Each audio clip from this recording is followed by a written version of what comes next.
सत श्री अकाल। पंजाब टीवी के न्यूज़ बुलेटिन च तुहाडा सारिਆਂ ਦਾ स्वागत है। मैं हाँ विवेक शर्मा। खबरों की शुरुआत तो पहला एक नज़र हैडलाइनस से।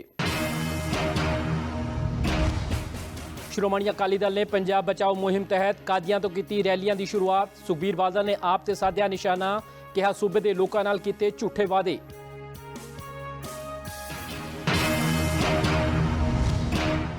मानसा विच कांग्रेस की मनरेगा बचाओ रैली। सीनियर कांग्रेसी आगू इक्को मंच ते होए इकट्ठे। कांग्रेसी आगुआं ने केंद्र ते जम के कड्ढी भड़ास। नवजोत कौर सिद्धू दे राहुल गांधी दे बयान ते कांग्रेसी आगुआं ने किया पलटवार। कहा भाजपा नूं खुश करना चाहते हैं डॉक्टर नवजोत कौर।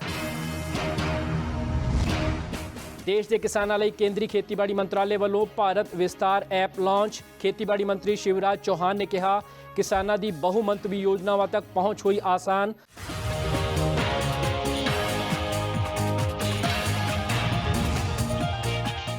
ते हुण इन्हां खबरां दा विस्तार।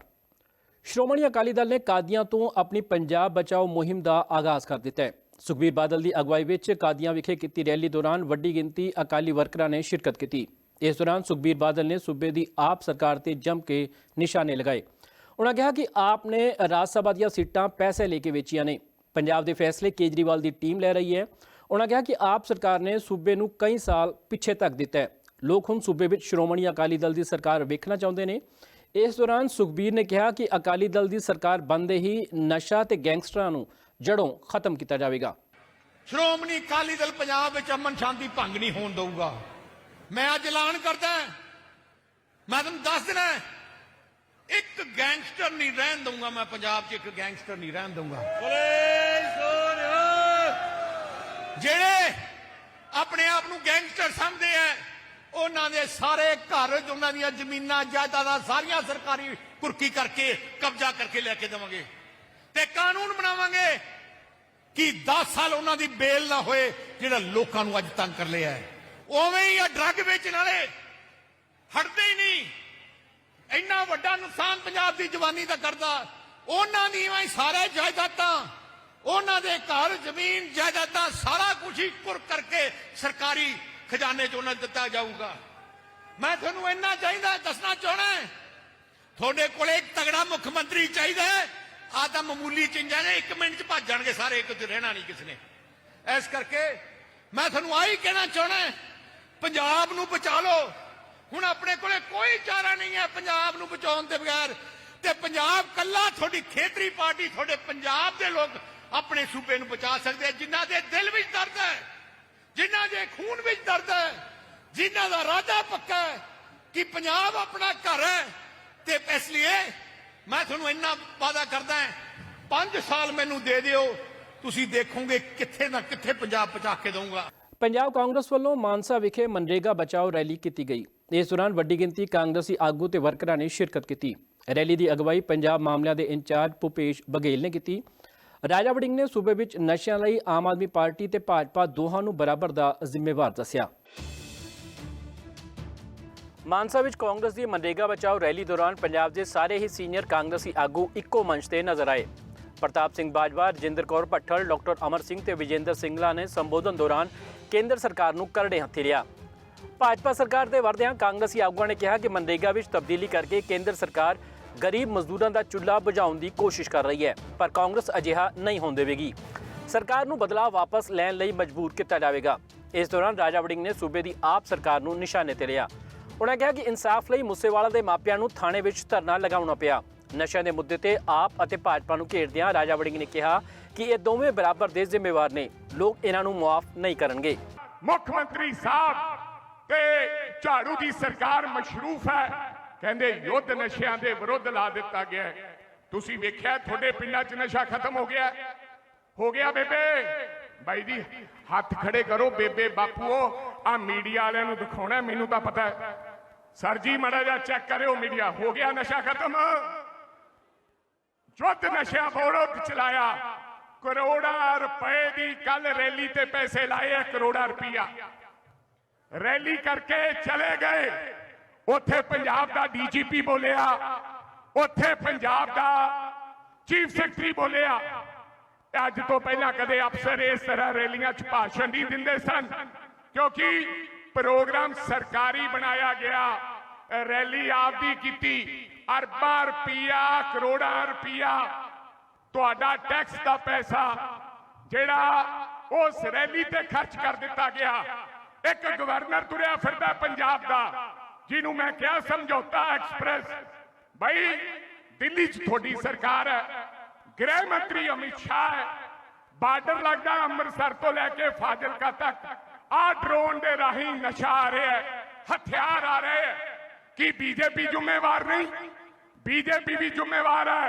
झाड़ू सरकार फेल हो गई है, लेकिन बीजेपी का भी उन्ना ही योगदान है, क्योंकि बीजेपी दे जेड़ी सरकार है ते जेड़े लीडर है वो ये समझ रहे हैं कि पंजाब दे हालात खराब होण ते जे पंजाब दे हालात खराब होणगे तां फिर असीं इत्थे गवर्नर दा राज लवावांगे ते गवर्नर दा राज लवा के फिर असीं गवर्नर दा राज मतलब बीजेपी दा राज। ਕਾਂਗਰਸੀ ਆਗੂਆਂ ਨੇ ਕਿਹਾ ਕਿ ਮਨਰੇਗਾ ਨੂੰ ਲੈ ਕੇ ਉਹ ਦੇਸ਼ ਭਰ ਵਿੱਚ ਲੋਕਾਂ ਨੂੰ ਲਾਮਬੰਦ ਕਰ ਰਹੇ ਨੇ। ਜਦੋਂ ਤੱਕ ਮਨਰੇਗਾ ਵਿੱਚ ਤਬਦੀਲੀ ਰੱਦ ਨਹੀਂ ਹੁੰਦੀ, ਗਰੀਬਾਂ ਮਜ਼ਦੂਰਾਂ ਦੇ ਹੱਕ ਵਿੱਚ ਕਾਂਗਰਸ ਅੰਦੋਲਨ ਜਾਰੀ ਰੱਖੇਗੀ। ਕਾਂਗਰਸ ਦੇ ਸੰਸਦ ਮੈਂਬਰ ਗੁਰਜੀਤ ਸਿੰਘ ਔਜਲਾ ਨੇ ਸੂਬੇ ਦੀ ਕਾਨੂੰਨ ਵਿਵਸਥਾ ਦੀ ਸਥਿਤੀ ਤੇ ਸੂਬਾ ਸਰਕਾਰ ਨੂੰ ਨਿਸ਼ਾਨੇ ਤੇ ਲਿਆ। ਅੰਮ੍ਰਿਤਸਰ ਵਿਖੇ ਇੱਕ ਟੂਰਨਾਮੈਂਟ ਵਿੱਚ ਸ਼ਿਰਕਤ ਕਰਦਿਆਂ ਔਜਲਾ ਨੇ ਕਿਹਾ ਕਿ ਨੌਜਵਾਨਾਂ ਨੂੰ ਸਹੀ ਰਾਹ ਪਾਉਣ ਲਈ ਆਪ ਸਰਕਾਰ ਨਾਕਾਮ ਰਹੀ ਹੈ। ਸਿਰਫ ਰੈਲੀਆਂ ਕਰਨ ਨਾਲ ਨਸ਼ਾ ਖਤਮ ਨਹੀਂ ਹੋਣਾ। उन्होंने कहा कि सूबे में आ रहे नशे लिए जिथे सूबा सरकार जिम्मेवार है तो नाल ही केंद्र की भाजपा सरकार भी दोषी है, क्योंकि वो सरहदों पर मजबूत एंटी ड्रोन प्रणाली नहीं लगा रही, जिस कारण सरहद पार तो नशा पंजाब विच बेरोक टोक आ रहा है। देखो बहुत ही नापाक इरादे वाले लोग ਜਿਹੜੇ ਪੰਜਾਬ ਨੂੰ ਚੰਗਾ ਨਹੀਂ ਸਮਝਦੇ, ਜਿਹੜੇ ਪੰਜਾਬ 'ਚ ਦਹਿਸ਼ਤ ਫੈਲਾਉਣਾ ਚਾਹੁੰਦੇ ਨੇ, ਉਹ ਸਮੇਂ-ਸਮੇਂ ਦੇ ਉੱਤੇ ਪੰਜਾਬ ਦੇ ਲੋਕਾਂ ਦੇ ਨਾਲ, ਪੰਜਾਬ ਦੀਆਂ ਭਾਵਨਾਵਾਂ ਦੇ ਨਾਲ ਖਿਲਵਾੜ ਕਰ ਰਹੇ ਨੇ। ਕਿਤੇ ਤੇ ਗੈਂਗਸਟਰਵਾਦ ਦੇ ਨੇ ਇਹਨੂੰ ਆਪਣੇ ਵਲੇਵੇਂ 'ਚ ਲਿਆ ਹੋਇਆ ਆ, ਕਿਤੇ ਅਜਿਹੇ ਵਿਦਿਅਕ ਸੰਸਥਾਵਾਂ ਨੂੰ ਜਿਹੜੇ ਹਸਪੀਟਲ ਨੇ, ਹਸਪਤਾਲ ਨੇ ਜਿੱਥੇ ਇਲਾਜ ਹੁੰਦਾ ਆ, ਉਹਨਾਂ ਨੂੰ ਉਡਾਉਣ ਦੀਆਂ ਧਮਕੀਆਂ ਦਿੱਤੀਆਂ ਤੇ ਕਿਤੇ ਕਈ ਵਾਰ ਗੁਰੂ ਘਰਾਂ ਨੂੰ ਵੀ ਉਡਾਉਣ ਦੀਆਂ ਧਮਕੀਆਂ ਦੇ ਰਹੇ ਨੇ। ਸੋ ਇਹ ਲੋਕ ਮੈਂ ਮੰਨਦਾ ਕਿ ਮਨੁੱਖ ਨਹੀਂ ਹੈਗੇ, ਕਿਉਂਕਿ ਮਨੁੱਖਤਾ ਦੀ ਕਦਰ ਉਹਨੂੰ ਹੀ ਹੁੰਦੀ ਹੈ ਜਿਹੜਾ ਬੰਦਾ ਉਹਦੇ 'ਚ ਜਨਮ ਲਵੇ। ਸੋ ਇਹ ਲੋਕ ਮਾੜੀ ਬਿਰਤੀ ਦੀ ਸੋਚ ਦੇ ਮਾਲਕ ਨੇ। ਮੈਂ ਉਹਦੀ ਨਿੰਦਿਆ ਕਰਦਾ। ਮੈਂ ਸਰਕਾਰ ਨੂੰ ਬੇਨਤੀ ਕਰਦਾ ਕਿ ਸਰਕਾਰ ਤਗੜੀ ਹੋ ਕੇ ਇਹਦੇ ਤੇ ਬੜੀ ਸਖਤ ਕਾਰਵਾਈ ਕਰੇ ਤੇ ਇਹ ਲੋਕਾਂ ਦਾ ਪਤਾ ਲਾਵੇ ਕਿ ਕੌਣ ਲੋਕ ਨੇ ਜਿਹੜੇ ਇਹ ਨਾਪਾਕ ਕੰਮ ਕਰਦੇ ਨੇ। ਕਿਉਂਕਿ ਉੱਥੇ ਹੁਣ ਇਸ ਵੇਲੇ ਮੈਨੂੰ ਮੇਰੀ ਜੋ ਨੌਲੇਜ ਹੈ ਕਿ ਕੱਲ ਸੀਐਮ ਸਾਹਿਬ ਫਿਰ ਦੁਬਾਰਾ ਉੱਥੇ ਐਡਮਿਟ ਹੋਏ ਨੇ ਔਰ ਅਸੀਂ ਉਹਨਾਂ ਲਈ ਸਿਹਤਯਾਬੀ ਦੀ ਕਾਮਨਾ ਕਰਦੇ, ਪਰਮਾਤਮਾ ਉਹਨਾਂ ਨੂੰ ਵੀ ਸਿਹਤਯਾਬ ਕਰੇ। ਦੇਖੋ ਇਹ ਨਾ ਬੜਾ ਵੱਡੇ ਲੰਬੇ ਸਮੇਂ ਦਾ ਜਿਹੜਾ ਸਾਡਾ ਸਿਸਟਮ ਖਰਾਬ ਹੋਇਆ, ਉਹਦਾ ਇਹ ਬੜਾ ਵੱਡਾ ਇੱਕ ਅਖੀਰਲੇ ਸਮੇਂ ਤੇ ਆ ਗਿਆ, ਕਿਉਂਕਿ ਜਿਨ੍ਹਾਂ ਨੇ ਕਾਨੂੰਨ ਲਾਗੂ ਕਰਨਾ ਆ ਉਹਨਾਂ ਦੇ ਉੱਤੇ ਸਰਕਾਰ ਕਮਜ਼ੋਰ ਹੈ। ਸਰਕਾਰ ਕਮਜ਼ੋਰ ਹੋਣ ਕਰਕੇ ਕਾਨੂੰਨ ਪ੍ਰੋਪਰ ਤਰੀਕੇ ਨਾਲ ਲਾਗੂ ਨਹੀਂ ਹੋ ਰਿਹਾ। ਲੋਕਾਂ ਨੇ ਕਾਨੂੰਨ ਆਪਣੇ ਹੱਥ 'ਚ ਲੈ ਲਿਆ ਹੈ ਔਰ ਸਾਡੇ ਨਾਲ ਗੁਆਂਢ 'ਚ ਪਾਕਿਸਤਾਨ ਹੈ ਜਿਹੜਾ ਸਾਡੇ ਦੇਸ਼ ਦਾ ਦੁਸ਼ਮਣ ਹੈ, ਸਾਡੇ ਪੰਜਾਬ ਦਾ ਵੀ ਦੁਸ਼ਮਣ ਹੈ, ਸਾਡੇ ਪੰਜਾਬ ਦੀ ਮਨੁੱਖਤਾ ਦਾ ਵੀ ਦੁਸ਼ਮਣ ਹੈ। ਉਹ ਤੜਾ ਤੜ ਸਾਨੂੰ ਹਥਿਆਰ, ਡਰੱਗ ਸਪਲਾਈ ਦੇ ਰਿਹਾ। ਜਿੱਥੇ ਆਮ ਆਦਮੀ ਪਾਰਟੀ ਫੇਲ ਹੈ, ਉੱਥੇ ਸਭ ਤੋਂ ਵੱਡਾ ਫੇਲੀਅਰ ਸੈਂਟਰ ਗੌਰਮੈਂਟ ਦਾ ਭਾਰਤੀ ਜਨਤਾ ਪਾਰਟੀ ਦਾ ਆ, ਜਿਹੜੀ ਕਿ ਲਗਾਤਾਰ ਇਹਨਾਂ ਨੂੰ ਰੋਕ ਨਹੀਂ ਰਹੀ, ਇਹਨਾਂ ਤੇ ਰੋਕਥਾਮ ਨਹੀਂ ਲਾ ਰਹੀ, ਕੋਈ ਐਂਟੀ ਡਰੋਨ ਸਿਸਟਮ ਨਹੀਂ ਲਾ ਰਹੀ। ਬਤੌਰ ਮੈਂਬਰ ਪਾਰਲੀਮੈਂਟ 2 ਵਾਰ ਮੈਂ ਪਾਰਲੀਮੈਂਟ 'ਚ ਖੜ ਕੇ ਇਹ ਮੰਗ ਕਰ ਚੁੱਕਾ ਕਿ ਸਾਡੇ ਐਂਟੀ ਡਰੋਨ ਸਿਸਟਮ ਲਾ ਲਓ, ਸਾਡੀ ਨਸਲਾਂ ਤਬਾਹ ਹੋਣ ਜਾ ਰਹੀਆਂ ਨੇ, ਪਰ ਕੋਈ ਇਹਦੇ ਤੇ ਤਵੱਜੋ ਨਹੀਂ ਕਰਦਾ। ਇਹ ਸਭ ਕੁਝ ਜਿਹੜਾ ਆ ਇਹ ਦੋਵੇਂ ਸਰਕਾਰਾਂ ਦੇ ਇਹਦੇ ਤੇ ਜ਼ਿੰਮੇਵਾਰੀ ਬਣਦੀ ਹੈ। ਉਹਨਾਂ ਨੂੰ ਨੈਤਿਕ ਤੌਰ ਤੇ ਆਪਣੀ ਜ਼ਿੰਮੇਵਾਰੀ ਕਬੂਲਣੀ ਚਾਹੀਦੀ ਹੈ ਔਰ ਸਖਤੀ ਦੇ ਨਾਲ ਇਸ ਸਿਸਟਮ ਦੇ ਵਿਰੁੱਧ ਲੜਾਈ ਲੜਨੀ ਚਾਹੀਦੀ ਹੈ। ਕਾਂਗਰਸ ਵਿੱਚੋਂ ਕੱਢੇ ਜਾਣ ਤੋਂ ਬਾਅਦ ਡਾਕਟਰ ਨਵਜੋਤ ਕੌਰ ਸਿੱਧੂ ਲਗਾਤਾਰ ਕਾਂਗਰਸ ਹਾਈ ਕਮਾਨ ਤੇ ਰਾਹੁਲ ਗਾਂਧੀ ਨੂੰ ਨਿਸ਼ਾਨੇ ਤੇ ਲੈ ਰਹੇ ਨੇ। ਬੀਤੇ ਰੋਜ਼ ਵੀ ਨਵਜੋਤ ਕੌਰ ਨੇ ਕਾਂਗਰਸ ਲੀਡਰਸ਼ਿਪ ਤੇ ਤਿੱਖਾ ਸ਼ਬਦੀ ਹਮਲਾ ਕੀਤਾ ਸੀ। ਹੁਣ ਕਾਂਗਰਸ ਦੇ ਸੀਨੀਅਰ ਆਗੂ ਪਵਨ ਬਾਂਸਲ ਅਤੇ ਉਦਿਤ ਰਾਜ ਨੇ ਡਾਕਟਰ ਨਵਜੋਤ ਕੌਰ ਤੇ ਪਲਟਵਾਰ ਕੀਤਾ। ਉਹਨਾਂ ਕਿਹਾ ਕਿ ਕੁਝ ਸਮਾਂ ਪਹਿਲਾਂ ਉਹ ਕਾਂਗਰਸ ਪਾਰਟੀ ਦੇ ਗੁਣ ਗਾਉਂਦੇ ਰਹੇ ਨੇ, ਪਰ ਹੁਣ ਕੁਝ ਬਦਲ ਗਿਆ। ਉਹ ਅਚਾਨਕ ਭਾਜਪਾ ਦੀ ਬੋਲੀ ਬੋਲਣ ਲੱਗ ਪਏ ਨੇ। ਇਹ ਸਮਝ ਤੋਂ ਪਰੇ ਹੈ ਕਿ ਉਹ ਅਜਿਹਾ ਕਿਉਂ ਕਰ ਰਹੇ ਨੇ।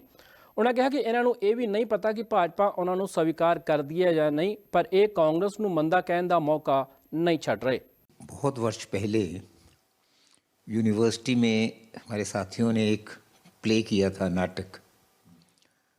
वो एक कमरा दिखाया है जिसमें बच्चा रहता है, अपना खाना खूना खुद बनाता है और सब चीज़ें वहाँ जैसे कड़छियाँ, चम्मच, ये सब दीवार पे ही टांगे हुए हैं। वो आपस में 2 लड़के बैठे हैं, वो जब नीचे गिरे कड़छी और चम्मच तो दूसरे ने कहा देख कितनी आवाज़ हुई है। वो कहता है जब चमचे और कड़छियाँ गिरते हैं तो आवाज़ ऐसे ही करते हैं। ये बस कुछ ऐसा ही है। कुछ समय पहले तो गुणगान करते थे, अब क्या बात हो गई जिसके कारण वो ये कर रहे हैं मुझे समझ नहीं। अब वो एक स्पष्ट है कि वो, अब भारतीय जनता पार्टी उनको लेता है कि नहीं लेता, क्या वहाँ की बातें हैं, लेकिन ये तो स्पष्ट है कि कुछ समय से उन्होंने उधर जाने का ही शायद एक मन बना रखा है। गलती कर रहे हैं। कांग्रेस में बहुत अच्छी इज्जत थी उनकी। सिद्धू जी को कितनी बड़ी पदवी यहाँ दी थी, एकदम पार्टी के अध्यक्ष बनाया था और उनका आगे भविष्य था अगर अच्छे ढंग से करते। लेकिन आप जल्दबाजी में हो जाएं कि हमें कुछ हासिल एकदम करना है तो वो अच्छा नहीं रहता। बस इतना ही कहना चाहता हूँ मैं। देश के किसानों ਲਈ ਕੇਂਦਰੀ ਖੇਤੀਬਾੜੀ ਮੰਤਰਾਲੇ ਵੱਲੋਂ ਭਾਰਤ ਵਿਸਤਾਰ ਐਪ ਲਾਂਚ ਕੀਤੀ ਗਈ ਹੈ। AI ਆਧਾਰਿਤ ਇਹ ਪਲੇਟਫਾਰਮ ਕਿਸਾਨਾਂ ਲਈ ਵਰਦਾਨ ਸਾਬਤ ਹੋਵੇਗਾ। ਜੈਪੁਰ ਵਿਖੇ ਭਾਰਤ ਵਿਸਤਾਰ ਐਪ ਬਾਰੇ ਜਾਣਕਾਰੀ ਦਿੰਦੇ ਹੋਏ ਕੇਂਦਰੀ ਖੇਤੀਬਾੜੀ ਮੰਤਰੀ ਸ਼ਿਵਰਾਜ ਸਿੰਘ ਚੌਹਾਨ ਨੇ ਕਿਹਾ ਕਿ ਆਧੁਨਿਕ ਟੈਕਨੋਲੋਜੀ ਦੇ ਫਾਇਦੇ ਜੇਕਰ ਕਿਸਾਨਾਂ ਤੱਕ ਉਹਨਾਂ ਦੇ ਖੇਤਾਂ ਤੱਕ ਪਹੁੰਚਦੇ ਨੇ ਤਾਂ ਇਸ ਨਾਲ ਉਹਨਾਂ ਦੀਆਂ ਮੁਸ਼ਕਲਾਂ ਦਾ ਨਿਪਟਾਰਾ ਆਸਾਨ ਹੋ ਜਾਵੇਗਾ। ਵੱਡੀ ਗੱਲ ਇਹ ਹੈ ਕਿ ਇਸ ਐਪ ਨੂੰ ਕਿਸਾਨ ਆਪਣੀ ਭਾਸ਼ਾ ਵਿੱਚ ਇਸਤੇਮਾਲ ਕਰ ਸਕਣਗੇ। ਇਹ ਕਈ ਪਲੇਟਫਾਰਮ ਨੂੰ ਇੱਕ ਥਾਂ ਤੇ ਇਕੱਠਾ ਕਰੇਗਾ ਜਿਸ ਨਾਲ ਸਮਾਂ ਤੇ ਪੈਸੇ ਦੀ ਬਚਤ ਹੋਊਗੀ। ਇਸ ਦੇ ਨਾਲ ਹੀ ਕਿਸਾਨਾਂ ਲਈ ਇੱਕ ਹੈਲਪਲਾਈਨ ਨੰਬਰ ਵੀ ਜਾਰੀ ਕੀਤਾ ਗਿਆ। ये चलाना नहीं आता, IT एक्सपर्ट नहीं है, तो उनको एक ऐसे प्लेटफॉर्म की ज़रूरत थी कि जिसमें वो फ़ोन उठाए, बात करे, अपनी समस्याएं बताए या जानकारी मांगे और उसको जानकारी मिल जाए। और इसलिए भारत विस्तार एक AI प्लेटफॉर्म है जहाँ एक जगह सभी जानकारी किसान को मिलेगी। अभी 10 योजनाओं को इससे जोड़ा है, अलग अलग और जुड़ती जाएंगी। अभी मसलन अगर वो खेत में गया और फसल खराब दिखी, कोई रोग का प्रकोप दिखा, तो मोबाइल उठाएगा और 155 261 155 261 नंबर डायल करेगा और वो सवाल पूछेगा तो उसको उत्तर मिलेगा। जैसे फ़ोन पे ही बात करते हैं वैसे AI के माध्यम से उत्तर मिलेगा। मंडी के भाव पता करने तो वो पूछेगा, पता चल जाएगा। मौसम की जानकारी लेनी है तो वो फ़ोन करेगा और पता चल जाएगा।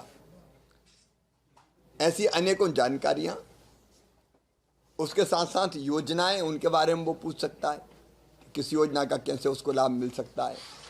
तो योजनाओं का लाभ देना हो, अगर किसी योजना के लिए आवेदन दिया तो आवेदन कहाँ है, इस तरह की सारी जानकारियाँ एक AI प्लेटफॉर्म के माध्यम से, जिसका नाम है भारत विस्तार, देने के लिए आज जयपुर से भारत विस्तार की लॉन्चिंग की गई है। अभी 2 भाषाओं हिंदी और अंग्रेजी में जानकारी मिलेगी, लेकिन इसमें बाद में धीरे धीरे सभी क्षेत्रीय भाषाओं में, क्योंकि हमारे यहाँ अलग अलग भाषाएं हैं, तो गांव में कोई किसान काम करता तो उसकी क्षेत्रीय भाषा में जानकारी चाहिए। तमिल में, तेलुगु में, कन्नड़ में, मलयालम में, बंगाली में, उड़िया में, गुजराती में, मराठी में, अलग अलग जो हमारी क्षेत्रीय भाषाएं। ਬੀਤੇ ਦਿਨ ਮੋਗਾ ਵਿਖੇ ਨਸ਼ਿਆਂ ਵਿਰੁੱਧ ਹੋਈ ਰੈਲੀ ਕੋਈ ਪਾਰਟੀ ਦਾ ਇਕੱਠ ਨਹੀਂ ਸੀ, ਸਗੋਂ ਨਸ਼ਿਆਂ ਦੇ ਖਿਲਾਫ ਲੋਕਾਂ ਦੀ ਲੜਾਈ ਦਾ ਇਤਿਹਾਸਿਕ ਪ੍ਰਦਰਸ਼ਨ ਸੀ। ਇਹ ਕਹਿਣਾ ਹੈ ਆਪ ਦੇ ਮੁੱਖ ਬੁਲਾਰਾ ਕੁਲਦੀਪ ਸਿੰਘ ਧਾਲੀਵਾਲ ਦਾ। ਪੰਜਾਬ ਦੇ ਵਿੱਚੋਂ ਪੰਜਾਬ ਸਰਕਾਰ, ਸਰਦਾਰ ਭਗਵੰਤ ਸਿੰਘ ਮਾਨ ਦੀ ਸਰਕਾਰ ਜਿਹੜੀ ਹੈ ਉਹ ਨਸ਼ਾ ਖਤਮ ਕਰਨ ਦੇ ਵਿੱਚ ਕਾਮਯਾਬ ਹੋਊਗੀ। ਉਹਦੇ ਬੜੀ ਹੈਰਾਨਗੀ, ਮੈਂ ਅੱਜ ਅਖਬਾਰਾਂ ਪੜ੍ਹਦਾ ਸੀਗਾ, ਮੈਨੂੰ ਬੜੀ ਹੈਰਾਨਗੀ ਹੋਈ ਕਿ ਪੰਜਾਬ ਦੇ ਲੋਕ ਨਸ਼ਿਆਂ ਦੇ ਖਿਲਾਫ ਉੱਠੇ ਹੈ, ਪਰ ਪੰਜਾਬ ਦੇ ਵਿਰੋਧੀ ਧਿਰਾਂ ਦੇ ਲੀਡਰ ਜਿਹੜੇ ਹੈ ਉਹਨਾਂ ਦੇ ਢਿੱਡਾਂ ਦੇ ਵਿੱਚ ਬਹੁਤ ਪੀੜ ਹੋਈ। ਉਹ ਤਾਂ ਵਿਚਾਰੇ ਬਖਲਾ ਗਏ, ਉਹ ਤਾਂ ਦੇਖ ਕੇ ਹੈਰਾਨ ਹੋ ਗਏ ਵੀ ਇਹ ਕੀ ਬਣਿਆ ਪੰਜਾਬ ਦੇ ਵਿੱਚ। ਹੁਣ ਉਹ ਪੁੱਠੇ ਸਿੱਧੇ ਬਿਆਨ ਦੇ ਰਹੇ ਆ। ਬਿਆਨ ਦੇਣ ਤੋਂ ਪਹਿਲਾਂ ਇੱਕ ਨਸ਼ਿਆਂ ਦੀ ਅੱਜ ਦੀ ਪ੍ਰੋਬਲਮ ਨਹੀਂ, ਇਹ ਪਿਛਲੇ 15-20 ਸਾਲ ਤੋਂ ਵੱਡੀ ਪ੍ਰੋਬਲਮ ਹੈ। ਜਿਹੜੇ ਬੰਦੇ ਮੋਗੇ ਦੀ ਰੈਲੀ ਤੇ ਕਮੈਂਟ ਕਰ ਰਹੇ ਨੇ ਅਕਾਲੀ ਦਲ ਵਾਲੇ, ਉਹ ਦੱਸ ਸਕਦੇ ਆ ਕਿ 10 ਸਾਲ ਦੇ ਵਿੱਚ ਜਦੋਂ ਉਹਨਾਂ ਦੀ ਸਰਕਾਰ ਸੀਗੀ ਉਹਨਾਂ ਕਿਸੇ ਨਸ਼ਾ ਸਮਗਲਰ ਨੂੰ ਚਪੇੜ ਵੀ ਮਾਰੀ। ਕਾਂਗਰਸ ਦਾ 5 ਸਾਲ ਰਾਜ ਰਿਹਾ, ਕੈਪਟਨ ਅਮਰਿੰਦਰ ਸਿੰਘ ਸੌ ਚੁੱਕ ਕੇ ਗੁਟਕਾ ਸਾਹਿਬ ਫੜ ਕੇ ਆਏ ਸੀਗੇ। ਆ ਕਾਂਗਰਸੀ ਦੱਸ ਸਕਦੇ ਰਾਜੇ ਵੜਿੰਗ ਹੋਣੀ, ਪ੍ਰਤਾਪ ਬਾਜਵੇ ਹੋਣੀ ਕਿ 5 ਸਾਲ ਉਹਨਾਂ ਦੀ ਸਰਕਾਰ ਨੇ ਕੀ ਕੀਤਾ। 5 ਸਾਲਾਂ 'ਚ ਕੋਈ ਮਾਰਚ ਕੀਤਾ ਹੋਵੇ ਨਸ਼ਿਆਂ ਦੇ ਖਿਲਾਫ, ਕੋਈ ਲੋਕਾਂ ਨੂੰ ਜਾਗਰਿਤ ਕੀਤਾ ਹੋਵੇ ਕਿ ਸਮਗਲਰ ਦਾ ਘਾਟ ਆਇਆ ਹੋਵੇ। ਭਾਜਪਾ ਆਗੂ ਫਤਿਹ ਜੰਗ ਬਾਜਵਾ ਨੇ ਕਿਹਾ ਕਿ ਮਨੀਸ਼ੰਕਰ ਅਈਅਰ ਦਾ ਬਿਆਨ ਕਾਂਗਰਸ ਦੀ ਅਸਲੀ ਤਸਵੀਰ ਨੂੰ ਦਰਸਾਉਂਦਾ ਹੈ। ਇਹ ਹਕੀਕਤ ਹੈ ਕਿ ਕਾਂਗਰਸ ਪਾਰਟੀ ਮਾਨਸਿਕ ਤੌਰ ਤੇ ਦੀਵਾਲੀਆ ਹੋ ਚੁੱਕੀ ਹੈ। ਉਹਨਾਂ ਕਿਹਾ ਕਿ ਕਾਂਗਰਸ ਪਾਰਟੀ ਮਨੀਸ਼ੰਕਰ ਅਈਅਰ ਵਰਗੇ ਤਜਰਬੇਕਾਰ ਆਗੂਆਂ ਨੂੰ ਵੀ ਨਜ਼ਰਅੰਦਾਜ਼ ਕਰ ਰਹੀ ਹੈ, ਜਿਸ ਤੋਂ ਸਾਫ਼ ਪਤਾ ਚੱਲਦਾ ਹੈ ਕਿ ਰਾਹੁਲ ਗਾਂधी ਸਿਰਫ ਆਪਣੇ ਆਲੇ ਦੁਆਲੇ ਦੇ ਲੋਕਾਂ ਦੀ ਹੀ ਗੱਲ सुनते हैं। मनीशंकर अय्यर जी ने बात की है, वो कांग्रेस की असल पिक्चर को दर्शाती है। बात ऐसे, अभी कांग्रेस बैंकरप्ट हो चुकी है। कांग्रेस के पास जो लीडर्स हैं पुराने, जैसे मनीशंकर अय्यर अच्छे लीडर हैं, इनकी कोई सुनता नहीं। आज जो कोटरी है वो पवन खेड़ा की, वो केसी वेणुगोपाल की, वो सब लोगों की कोटरी है जो राहुल गांधी के आसपास के लोग हैं। तो नेचुरली राहुल गांधी उनकी सुनता है जो आसपास रहते हैं। और जिस तरह से मैंने पढ़ा आज अखबार में, मनीशंकर अय्यर जी ने जिस तरह से केसी वेणुगोपाल के बारे में कहा, भाई ये तो बिल्कुल चीटर्स हैं, ये अलग अलग किस्म के उन्होंने आरोप लगाए, पवन खेड़ा के ऊपर भी लगाए। बेसिकली ये बात तो कहीं ना कहीं सच होगी, क्योंकि अगर आप अच्छे लीडर्स को, पुराने लीडर्स को सुनोगे नहीं, उनसे विचार नहीं करोगे, तो वो समझते हैं दे आर आउटडेटेड नाउ। तो मैंने पवन जी का, मनीशंकर अय्यर जी का आज एक बयान पढ़ा था ट्रिब्यून में भी। उन्होंने कहा भी यस आई एम गांधीवादी, आई एम नेहरूवादी, बट आई एम नॉट राहुलवादी। मतलब ये है भी राहुल को कोई अपना लीडर ही मान के राजी नहीं है। तो अगर कांग्रेस में इस प्रकार के लोग होंगे, इस प्रकार के लीडर हैं जो अपने राहुल गांधी को लीडर ही नहीं मानते, तो भगवान कृपा करे ऐसी पार्टी के ऊपर। ये तभी दिन ब दिन इनका जो है नंबर्स कम होते जा रहे हैं। तो मैं समझता हूँ कांग्रेस की ये बिल्कुल Congress is out to be dismantled. और किस तरीके से दूसरी तरफ भारतीय जनता पार्टी के आज दुनिया के लीडर कहलाते हैं माननीय नरेंद्र मोदी जी, हमारे प्राइम मिनिस्टर साहब, जिनके ऊपर एक दाग भी नहीं है, जिनके ऊपर सिवाय देश की सेवा करने से, देश को आगे बढ़ाने से, देश को फाइनेंशियली तगड़ा करने से अलावा कुछ सोचते ही नहीं है। तो ये फ़र्क है। और मैं समझता हूँ जब खुद बड़े लीडर, मनीशंकर अय्यर जैसे बड़े लीडर कांग्रेस की लीडरशिप के ऊपर सवाल उठाते हैं, तो मुमकिन है भी कांग्रेस का असल चेहरा अब लोगों के सामने आ गया। ਡਰੱਗ ਮਾਫੀਆ ਨੇ ਹਰਿਆਣਾ ਤੇ ਕਬਜ਼ਾ ਕਰ ਲਿਆ। ਸੂਬੇ ਵਿੱਚ ਨਸ਼ਿਆਂ ਦੇ ਮਾਮਲੇ 81% ਤੱਕ ਵਧੇ ਨੇ। ਇਹ ਖੁਲਾਸਾ ਕਾਂਗਰਸ ਦੇ ਸੰਸਦ ਮੈਂਬਰ ਰਣਦੀਪ ਸਿੰਘ ਸੁਰਜੇਵਾਲਾ ਵੱਲੋਂ ਕੀਤਾ ਗਿਆ। क्या हो रहा है हरियाणा में सुनिए। बच्चे अपना खून इंजेक्शन से निकालकर उसमें नशे की गोलियां मिलाकर वो खून दोबारा इंजेक्शन से अंदर डाल रहे हैं। 81% ड्रग्स के केस बढ़ गए हैं। हर रोज सरसा में, फतेहाबाद में, रतिया में, टोहाना में, पूरे हरियाणा में ड्रग्स से बच्चों की मौत हो रही है। आप किसी पार्क में हरियाणा के चले जाइए, हर रोज सुबह वहाँ इंजेक्शन और दवाइयों के रैपर मिलेंगे। 40 रुपए की दवाई 1-1 हज़ार रुपए में बेची जा रही है। क्या कोई सरकार नाम की चिड़िया बची है? क्या भाजपा की हरियाणा सरकार हरियाणा को नशे के गर्त में धकेल कर ड्रग माफिया को गिरवी रख चुकी है? क्या कभी आपने हिंदुस्तान में ऐसा केस सुना है कि बच्चे खून निकालकर उसमें ड्रग्स मिलाकर उस खून को अपनी रगों में वापस डाल लें? सरकार कर क्या रही है? कब वो अपने राजनीतिक धर्म और सत्ता के धर्म को समझ पाएंगे? सवाल सीधा ये है। ਨਵੀਂ ਦਿੱਲੀ ਵਿਖੇ ਜਾਰੀ ਇੰਡੀਆ AI ਇੰਪੈਕਟ ਸਮਿਟ ਵਿੱਚ ਦੁਨੀਆ ਭਰ ਦੇ ਤਕਨੀਕੀ ਦਿੱਗਜ AI ਮਾਹਰ ਤੇ ਨੌਜਵਾਨ ਉਦਮੀ ਸ਼ਿਰਕਤ ਕਰ ਰਹੇ ਨੇ। ਇਸ ਬਾਰੇ ਕੇਂਦਰੀ ਮੰਤਰੀ ਅਸ਼ਵਨੀ ਵੈਸ਼ਨਵ ਨੇ ਕਿਹਾ ਕਿ ਇਹ ਦੁਨੀਆ ਦਾ ਸਭ ਤੋਂ ਵੱਡਾ AI ਸਮਿਟ ਹੈ। ਇਸ ਸਮਿਟ ਨਾਲ ਇੱਕ ਨਵੀਂ ਊਰਜਾ ਆਈ ਹੈ। AI ਪੰਜਵੀਂ ਉਦਯੋਗਿਕ ਕ੍ਰਾਂਤੀ ਹੈ। ਦੇਸ਼ ਵਿੱਚ ਡਿਜੀਟਲ ਜਨਤਕ ਬੁਨਿਆਦੀ ਢਾਂਚੇ ਦੇ ਨਾਲ ਇੱਕ ਵਧੀਆ ਢਾਂਚਾ ਸਥਾਪਿਤ ਕੀਤਾ ਗਿਆ ਹੈ।